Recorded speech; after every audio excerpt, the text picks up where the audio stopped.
So as we have been saying, the impact the war is having on global energy prices is huge. The International Energy Agency has urged the public to take steps to reduce the amount of energy being consumed around the world, asking people to drive less, work from home more, avoid air travel. The IEA's executive director, Fatih Birol, told the BBC the world was facing the greatest global energy security threat in history. Well, let's discuss this with Cornelia Meyer, economist and chief executive of Meyer Resources. Cornelia, it's lovely to talk to you about all of this. And I know you work extensively in the Middle East with various organisations, including OPEC Plus. You've been watching this very closely indeed.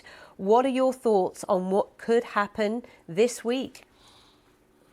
Well, my prayers go that we will hold off from further missiles and drones striking. But right now, the Strait of Hormuz is de facto closed. It's a trickle of ships that came through. They were under Chinese flags or under Indian flags, both of which have relationships via the Shanghai Cooperation Organization with Iran.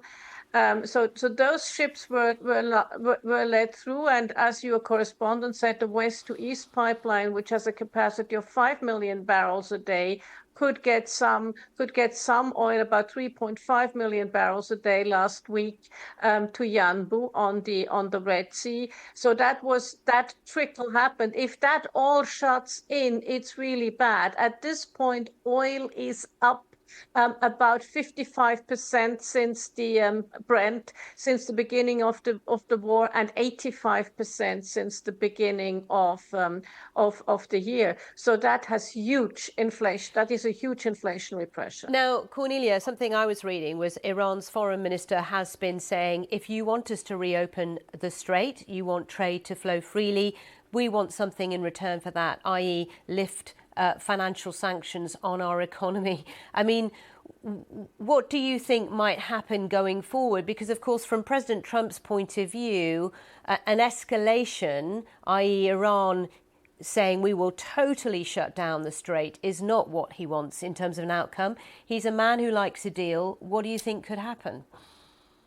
Well, I doubt at this point, because remember, it's not just the US, it's also Israel in there, and they're pretty ferocious in what they want to achieve.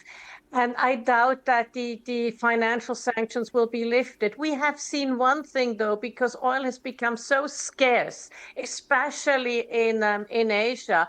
You have seen that the Secretary of the Treasury, Bessent, has allowed for oil on floating storage on ships from Iran and from Russia to be consumed. So floating storage has gone down from about 140 million barrels to about 72 million barrels.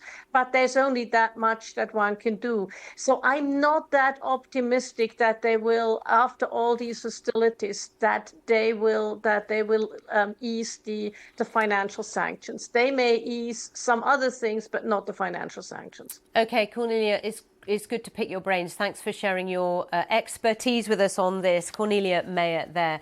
Still to come, fuel price protests and a 4-day week. We head to the Philippines to gauge the impact of the Iran war in Asia.